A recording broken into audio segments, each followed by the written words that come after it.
सुप्रभात। आज हम आपके सामने कक्षा 7 की हिंदी की पाठ्य पुस्तक वसंत के दूसरे अध्याय दादी माँ का 7वां और आखिरी भाग लेकर उपस्थित हैं।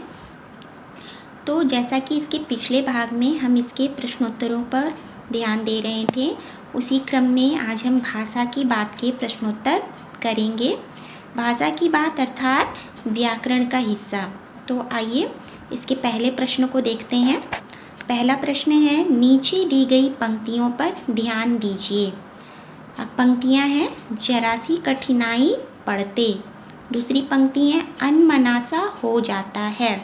और तीसरी पंक्ति है, सन से सफ़ेद। अब आप यहाँ देख रहे हैं कि तीनों ही पंक्तियों में सी, सा, से आदि शब्दों का प्रयोग किया गया है, यानी इन शब्दों से समानता का बोध होता है। तो आपको ऐसे ही सा, सी, से का प्रयोग करते हुए 5 शब्द लिखने हैं और फिर उन 5 शब्दों से वाक्य भी बनाना है। तो आइए उत्तर देखते हैं। पहला शब्द होगा मिस्री सी, यानी किसके जैसी? मिस्री के जैसी, यानी मिस्री जैसी समान, मिस्री से समानता का बोध हो रहा है। तो इससे हम वाक्य बनाएंगे, कोयल की बोली मिस्री सी मीठी है। ठीक है, कोयल की बोली कैसी होती है? मिस्री के जैसी मीठी होती है, यानी मिस्री के समान मीठी होती है। दूसरा उदाहरण होगा हमारा चांद सा, यानी कि चांद के जैसा सुंदर। और वाक्य बनेगा, बच्चे का चेहरा चांद सा सुंदर है। आप इसमें बच्चे की जगह किसी और के चेहरे के बारे में भी लिख सकते हैं। तीसरा है रुई सी, यानी एकदम रुई के जैसी। वाक्य है, उसके हाथ रुई से मुलायम है ना। आप रुई का प्रयोग मुलायम के अलावा हल्के के अर्थ में भी कर सकते हैं, जैसे उस बच्चे का वजन रुई सा हल्का है। ठीक है, अगला हमारा है उदाहरण सागर सी। सागर सी यानी उसकी बातों में सागर सी गहराई है। सागर अपनी गहराई के लिए जाना जाता है। तो अगर कोई बात इस तरह से करे जिसका अर्थ आपको जल्दी समझ ना आए, तो आप उसके लिए ये कह सकते हैं कि उसने बहुत गहरी बात कही है। तो इसके लिए हम वाक्य बना सकते हैं कि उसकी बातों में सागर सी गहराई है। तो इस तरह से हमने कुल 4 शब्द यहाँ लिखे हैं, मिस्री सी, चांद सा, रुई सी, सागर सी। और एक शब्द मैं आपके लिए छोड़ रही हूँ। तो एक आप समानता का बोध कराते हुए सा, सी, से किसी भी शब्द के साथ लगाकर फिर उसका वाक्य में प्रयोग करिएगा। हमारा दूसरा प्रश्न है, कहानी में छू छू कर ज्वर का अनुमान करती, पूछ पूछ कर घर वालों को परेशान कर देती। जैसे वाक्य आए हैं, किसी क्रिया को जोर देकर कहने के लिए एक से अधिक बार एक ही शब्द का प्रयोग किया जाता है ना। जैसे वहाँ जा जाकर थक गया, उन्हें ढूंढ ढूंढ कर देख लिया। आप देख रहे हैं कि इन सभी वाक्यों में एक ही शब्द 2 बार आया है। ऐसे शब्दों को हम पुनरुक्त शब्द भी कह सकते हैं। तो ज़रूरी नहीं है कि इन शब्दों का हम 2 बार प्रयोग करें, लेकिन इनके प्रयोग से हमारा वाक्य ज़्यादा प्रभावशाली बनता है। इसीलिए हम ऐसे वाक्यों में एक ही शब्द का 2 बार प्रयोग करते हैं। तो आपको इसी तरह के प्रयोग वाले, यानी पुनरुक्त शब्दों वाले 5 वाक्य लिखने हैं। तो जैसे हमारा पहला वाक्य है, तुम्हारी शरारतें देख देख कर हम थक गए हैं। अब यहाँ हमने देख देख शब्द को 2 बार लिखा है।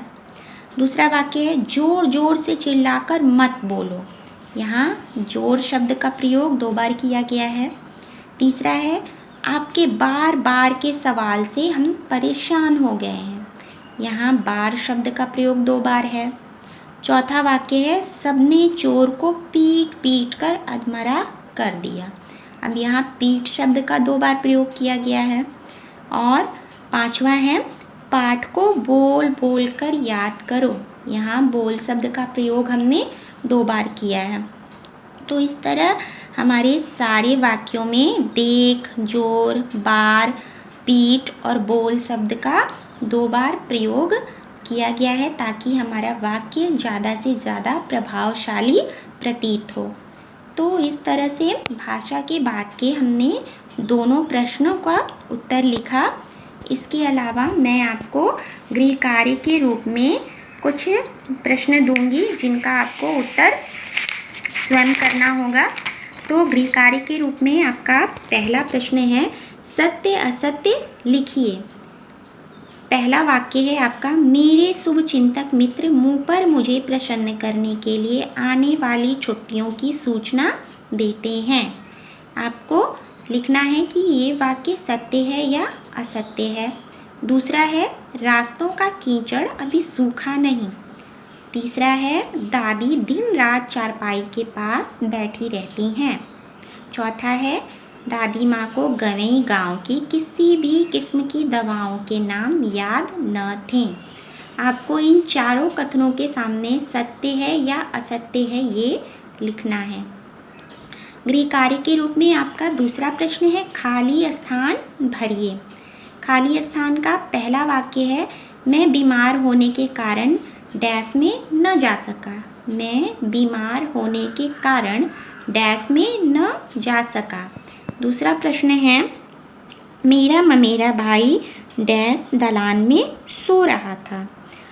एक बार फिर से सुनिए, मेरा ममेरा भाई डैश दलान में सो रहा था। तीसरा है, सचमुच मुझे दादी माँ शापभ्रष्ट डैश सी लगी। मुझे सचमुच दादी माँ शापभ्रष्ट डैश सी लगी। और चौथा है, परिस्थितियों का वात्या चक्र जीवन को सूखे पत्ते सा कैसा नचाता है, इसे डैश खूब जानती थी। एक बार फिर से चौथा वाक्य सुनिए, परिस्थितियों का वात्या चक्र जीवन को सूखे पत्ते सा कैसा नचाता है, इसे डैश खूब जानती थी। तो आपको इन चारों वाक्यों में रिक्त स्थान में जो भी उचित शब्द होगा उसे भरना है। और इसके साथ ही आपका ये दूसरा अध्याय दादी माँ आज समाप्त हो गया।